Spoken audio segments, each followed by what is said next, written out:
5 days after launching Operation Sindoor and 2 days after declaring a pause, India has declared victory. The declaration came from the Prime Minister himself. This was his first public statement since Operation Sindoor began. Prime Minister Narendra Modi called the operation a success. He congratulated the Indian Armed Forces. He confirmed that Indian strikes had killed more than 100 terrorists in Pakistan.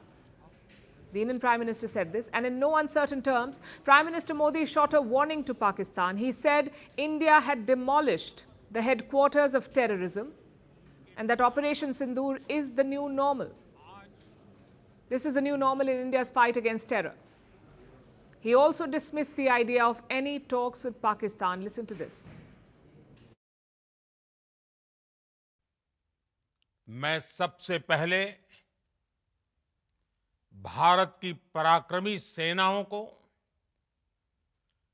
सशस्त्र बलों को, हमारी खुफिया एजेंसियों को, हमारे वैज्ञानिकों को,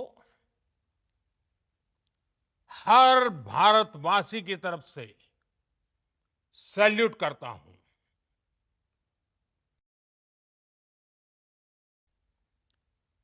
भारत के इन हमलों में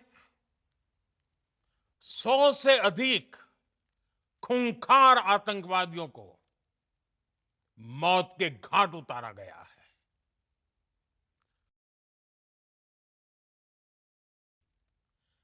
भारत की इस कार्रवाई से पाकिस्तान घोर निराशा में गिर गया था, हताशा में गिर गया था, बौखला गया था।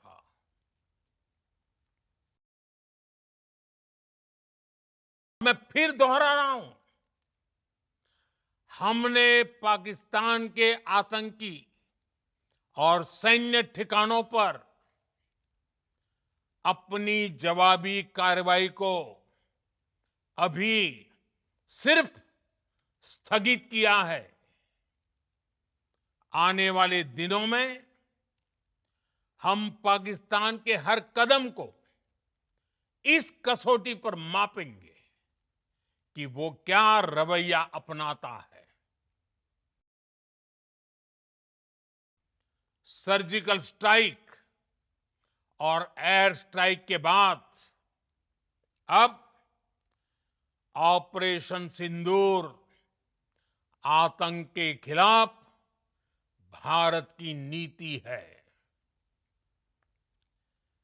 ऑपरेशन सिंदूर ने आतंक के खिलाफ लड़ाई में एक नई लकीर खींच दी है, एक नया पैमाना, न्यू नॉर्मल तय कर दिया है।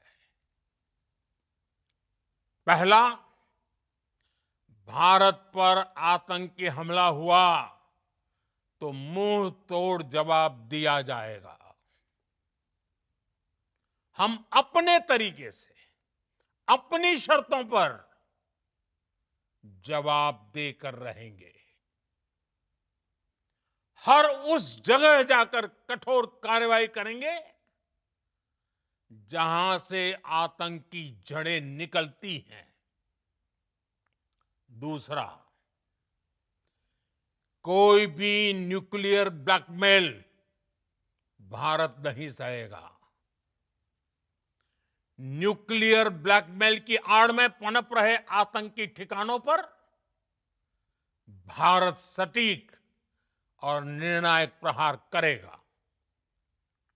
तीसरा,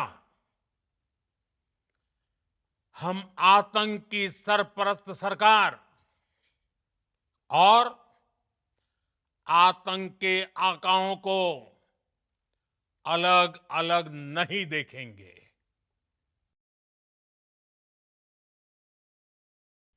निश्चित तौर पर ये युग युद्ध का नहीं है, लेकिन ये युग आतंकवाद का भी नहीं है। So this is the new normal. Pakistan can no longer hide behind its terror proxies or its nuclear weapons. This is something that we discussed yesterday as well on how Operation Sindoor, India has called Pakistan's nuclear bluff and shown the world that this terror state can be punished without it escalating into a nuclear standoff. Prime Minister Modi's speech today sets the tone for India's future engagements with Pakistan. And that tone is uncompromising. Because even now, Pakistan is trying to shift the goalposts. You may remember what we told you yesterday. India and Pakistan were scheduled to have military-level talks, a call between the two DGMOs, the Director Generals of Military Operations from India and Pakistan. They were supposed to talk today. The agenda was quite straightforward, how the two militaries would uphold the decision to stop the hostilities. That was the limited point of conversation. But Pakistan deviated from protocol. It tried to bring up diplomatic issues. Reports say Islamabad wanted to discuss the Indus Waters Treaty, specifically India's decision to suspend it. This is far outside the scope of a DGMO-level discussion. DGMOs are not diplomats. They do not negotiate treaties. Their job is clear and specific.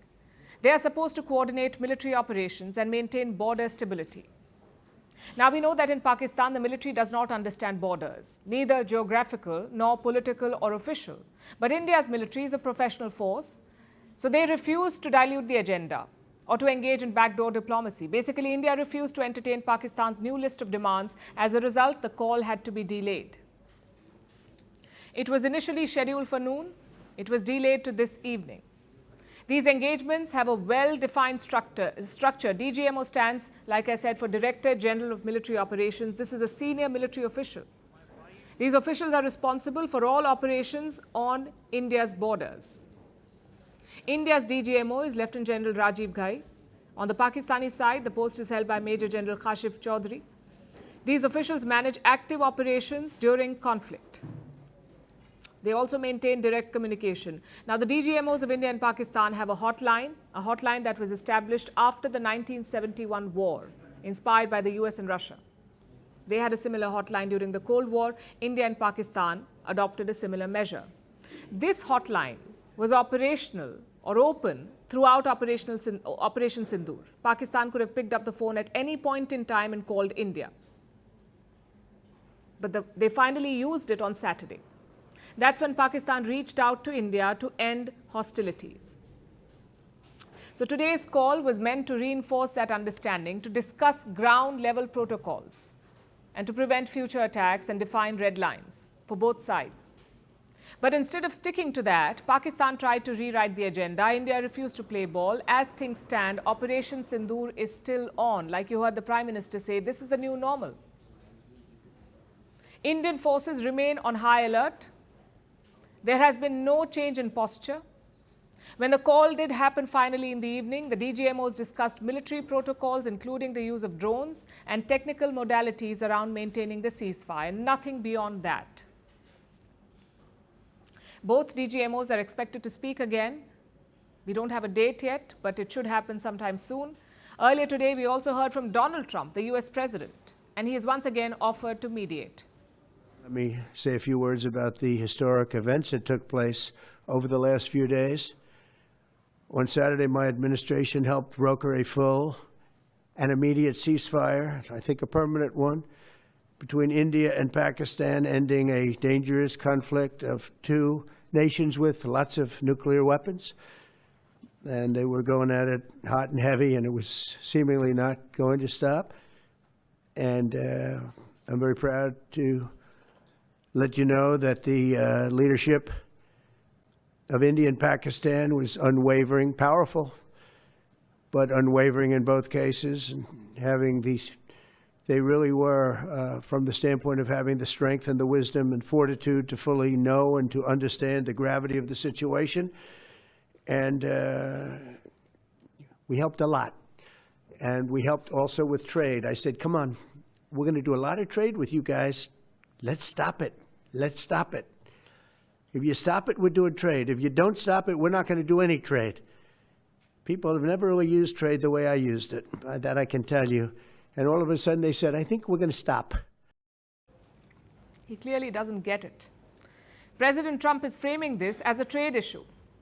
But those who understand the history of this conflict, those who understand this conflict, know that it runs far deeper. This is not about economic ties, and this one was not even about Kashmir. This was about India's fight against Pakistan-sponsored terrorism. And today, Prime Minister Modi has made it clear India is stepping up its fight against terror.